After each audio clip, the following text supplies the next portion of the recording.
कुछ लोग दुनिया में आकर इतिहास बना जाते हैं। कुछ लोग मंदिर, आश्रम, मूर्तियाँ और तस्वीरें छोड़ जाते हैं, मगर कुछ संत ऐसे होते हैं जो कुछ नहीं छोड़ते, बस अपना निशब्द होना छोड़ जाते हैं। और उन्हीं में से एक थे स्वामी राम सुखदास जी महाराज।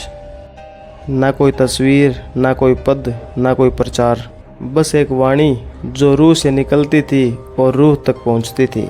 1903 की राजस्थान की धूल में जन्मा एक साधारण बालक, जिसके जीवन का उद्देश्य न पढ़ाई था, न परिवार, न प्रसिद्धि, बल्कि भगवत गीता को जीना और सिखाना। नाम रखा गया राम सुख, पर यह नाम भी जैसे कह रहा हो, जो राम में सुख पाए वही है राम सुख। जब जवानी का खून उबाल मारता है, लड़के मोह माया दुनियादारी में उलझते हैं, वही राम सुखदास जी ने दुनिया की सबसे कठिन चढ़ाई शुरू की, अंदर की ओर जाना। उन्होंने न किसी मठ की नींव रखी, न किसी संस्था के अध्यक्ष बने। वो खुद को भी नामहीन, गुमनाम, शून्य बना देना चाहते थे, ताकि सिर्फ भगवान का नाम बचे, ना खुद का अस्तित्व, ना अहंकार। जब हर संत फोटो खिंचवाने, मूर्ति बनवाने में लगा था, तब राम सुखदास जी कहते थे, जो संत खुद की तस्वीर चाहता है वो शायद खुद को ही भगवान मान बैठा, और जो खुद को भगवान माने वो फिर संत कहाँ रह गया। उन्होंने जीवन भर कोई फ़ोटो नहीं खिंचवाई, ना कोई वीडियो रिकॉर्ड करवाया, ना समाधि स्थल बनवाया, क्योंकि वो जानते थे जहाँ तस्वीर रुकती है वहीं यात्रा भी रुक जाती है।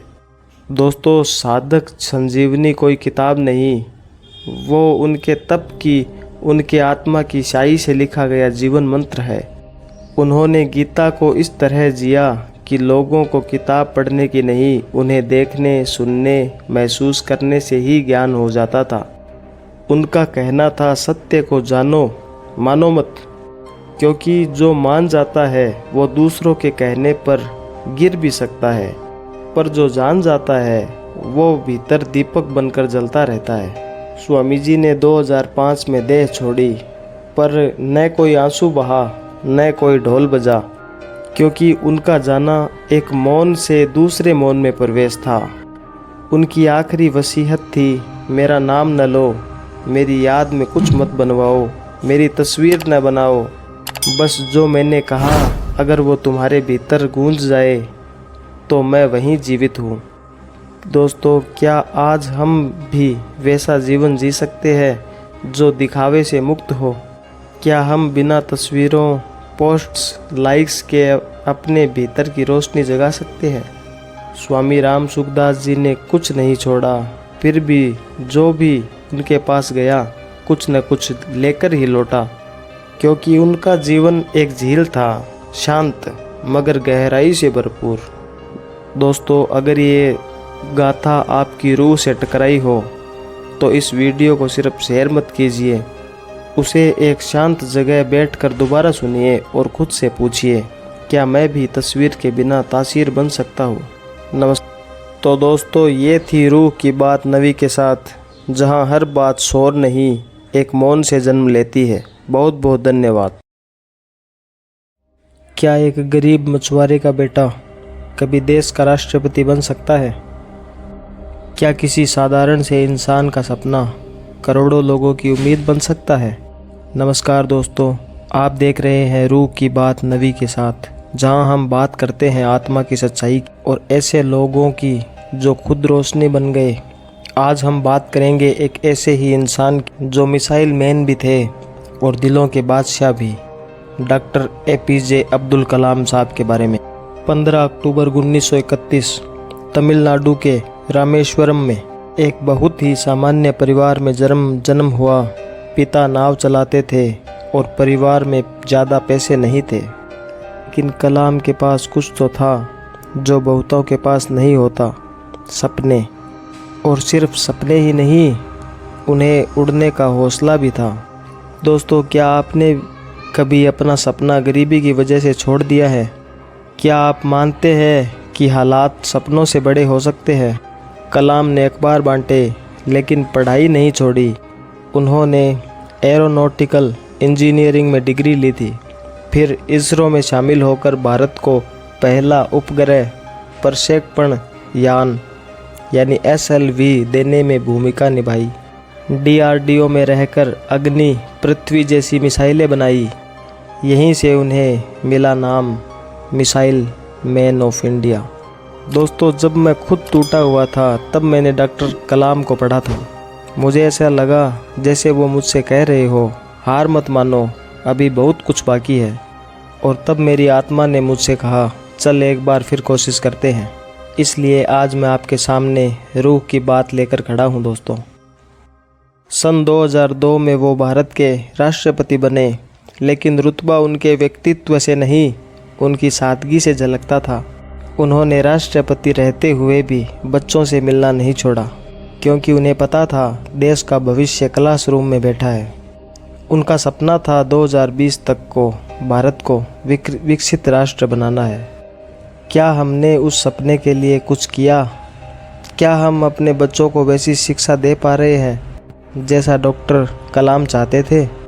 27 जुलाई 2015 जब वो शिलोंग में लेक्चर दे रहे थे तो दोस्तों मंच पर ही उन्हें दिल का दौरा पड़ा और वहीं वो दुनिया से विदा हो गए। लेकिन क्या कोई कलाम मर सकता है? नहीं, जो अपने लिए जिया ही नहीं वो कभी मर भी नहीं सकते। दोस्तों, डॉक्टर कलाम ने हमें सिर्फ मिसाइलें नहीं दी, उन्होंने हमें आत्मबल दिया, आत्मविश्वास दिया और ये यकीन दिलाया कि सपने वो नहीं जो नींद में आए, सपने तो वो है दोस्तों जो आपको सोने ही न दे, जो आपको नींद ही न आने दे।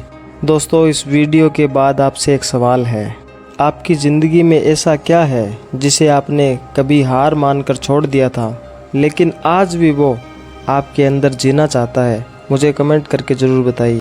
और अगर आपको लगता है कि ये वीडियो किसी एक इंसान को भी रोशनी दे सकता है तो इसे शेयर ज़रूर करें। आप देख रहे थे रूह की बात नवी के साथ, जहां हम उन आवाज़ों की बात करते हैं जो दिल के भीतर गूंजती है। मिलते हैं फिर से एक नई रूह की बात के साथ। तब तक के लिए बहुत बहुत धन्यवाद। कुछ लोग बोलकर दुनिया बदलते हैं, पर कुछ लोग ऐसे भी होते हैं जो मौन रहकर लोगों के भीतर पूरा ब्रह्मांड जगा देते हैं। एक ऐसे ही आत्मज्ञानी थे श्री रमण महर्षि, जिनका जीवन न तो प्रचार का था न प्रदर्शन का, बल्कि मौन, शांति और स्वयं की खोज का था। 30 दिसंबर 1879 तमिलनाडु के एक छोटे से गांव तिरुचुल्ली में एक बालक जन्म लेता है। नाम रखा गया वेंकट रमण। सामान्य सा बालक, न ज़्यादा धार्मिक न ज़्यादा विद्वान, लेकिन एक अजीब आकर्षण उसमें था, गहरी नींद में समा जाने की आदत और उस नींद में कुछ अनकहा अनुभव। जब वे सिर्फ 16 वर्ष के थे, एक दिन घर में बैठे हुए उन्हें ऐसा अनुभव हुआ जैसे मृत्यु उनके सामने आ खड़ी हो। न कोई बीमारी, न कोई दुर्घटना, फिर भी उन्होंने लेटकर अपने शरीर को ऐसे देखा जैसे वह अब जीवित नहीं है। तभी दोस्तों भीतर से आवाज़ आई, मैं शरीर नहीं हूँ, तो फिर मैं कौन हूँ? बस दोस्तों, यहीं और से शुरू होता है वह आत्म अन्वेषण की यात्रा, जिसने एक किशोर को बना दिया रमण महर्षि। अपने आत्मबोध के कुछ ही समय बाद रमण ने घर छोड़ दिया और चल पड़े अरुणाचल की ओर। वहीं तिरुवणामले में उन्होंने शेष जीवन बिताया। न प्रचार न प्रवचन, सिर्फ मौन। लोग आते बैठते और उनके मौन से ही उत्तर पाते। उनका जीवन एक जीवित ध्यान था, एक शुद्ध उपस्थिति जहाँ शब्दों की कोई आवश्यकता नहीं थी। रमण महर्षि का मुख्य उद्देश्य सिर्फ एक था, अपने भीतर देखो और स्वयं से पूछो, मैं कौन हूँ? न कर्मकांड, न जप, न लंबी साधना, सिर्फ ईमानदारी से अपने अस्तित्व की तह तक जाना। उन्होंने कहा, अगर तुम यह जान लो कि तुम कौन हो तो सब प्रश्न स्वयं ही समाप्त हो जाएंगे। दोस्तों, 1950 में जब रमण महर्षि के शरीर ने साथ छोड़ना शुरू किया तो उनके भक्तों ने कहा, आप हमें छोड़कर जा रहे हैं? रमण मुस्कुराए और बोले, मैं कहाँ जा रहा हूँ, मैं तो यही हूँ। 14 अप्रैल 1950 की रात को जब उनका शरीर शांत हुआ, अरुणाचल की पहाड़ियों के ऊपर एक विशाल चमकता हुआ तारा देखा गया, जैसे स्वयं ब्रह्मांड उन्हें नमन कर रहा हो। रमण महर्षि का जीवन हमें सिखाता है, ज्ञान किताबों से नहीं, अंतरात्मा से आता है। अगर तुम सच में जानना चाहते हो कि तुम कौन हो, तो बाहर नहीं, भीतर देखो, क्योंकि वहाँ मौन में एक आवाज़ हमेशा तुम्हारा इंतज़ार करती है। दोस्तों, अगर आपको रमण महर्षि की ये कहानी शांति और सच्चाई से भरी लगी तो इस वीडियो को ज़रूर शेयर करें और कमेंट में सिर्फ़ एक सवाल छोड़िए, मैं कौन हूँ। शायद यही सवाल आपको आपकी पहचान तक पहुँचा दे। ये थी रूह की बात नवी के साथ। फिर मिलेंगे एक नई आध्यात्मिक यात्रा के साथ और कुछ सच्ची कहानियाँ। जुड़े रहिए दोस्त। यह कहानी है उस महापुरुष की जिसे राजस्थान, हरियाणा, पंजाब, उत्तर प्रदेश और मध्य भारत के कोने कोने में जाहर वीर गोगा पीर गोगाजी महाराज के नाम से पूजा जाता है, जो सिर्फ एक योद्धा नहीं थे बल्कि सांपों के देवता, न्याय के प्रतीक और भक्ति के केंद्र भी थे। आइए जाने गोगाजी महाराज की संपूर्ण कथा, जो समय और सीमाओं से परे आज भी जीवित है। दोस्तों, 5 अध्याय में मैं गोगाजी महाराज को पूरी जीवन की कवर करने की कोशिश करूंगा। पहला अध्याय है गोगाजी महाराज का जन्म लगभग 1000 वर्ष पहले राजस्थान के चूरू जिले के ददरेवा गांव में हुआ था। उनके पिता का नाम जाहर सिंह और माता का नाम बचला देवी था। यहाँ पे भजनों में बाछल देवी, बाछल माता भी नाम से भी बोला जाता।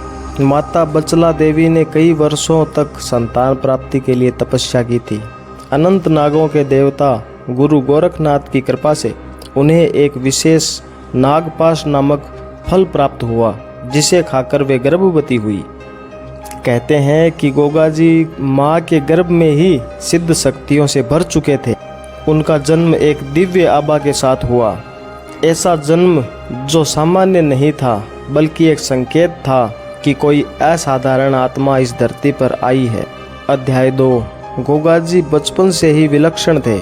वे अकेले में बैठकर ध्यान लगाते और अक्सर सांप उनके पास आकर कुंडली मारकर बैठ जाते थे। दोस्तों, गांव वाले पहले डरते थे, पर फिर उन्हें एहसास हुआ कि यह कोई सामान्य बालक नहीं है।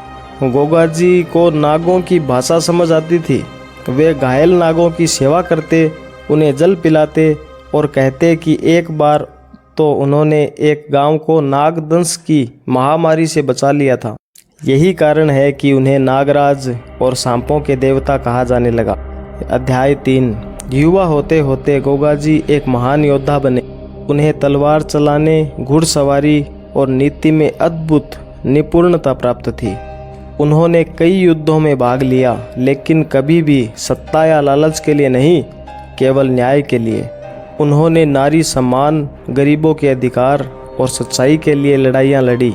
उनके साथ एक वफादार घोड़ा और 5 पीर भी होते थे, जिन्हें वे अपने साथी मानते थे।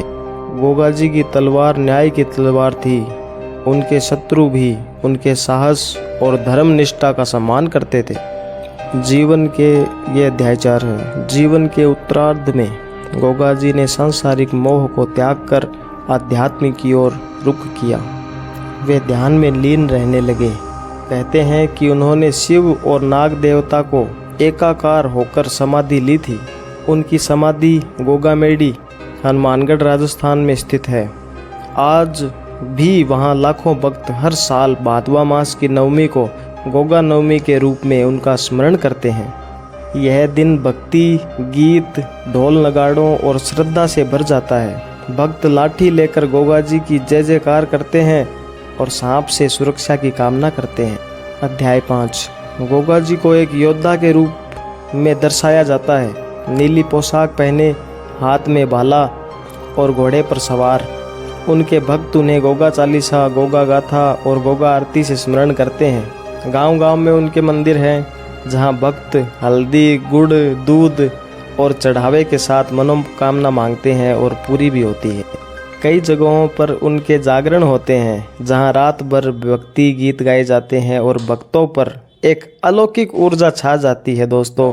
ये मैंने बहुत बार देखा है और महसूस किया है। मेरे अंदर भी एक अजीब ऊर्जा का मतलब अलौकिक ऊर्जा को मैंने महसूस किया है गोगा जी के जीवन से हमें सीख क्या मिल रही है।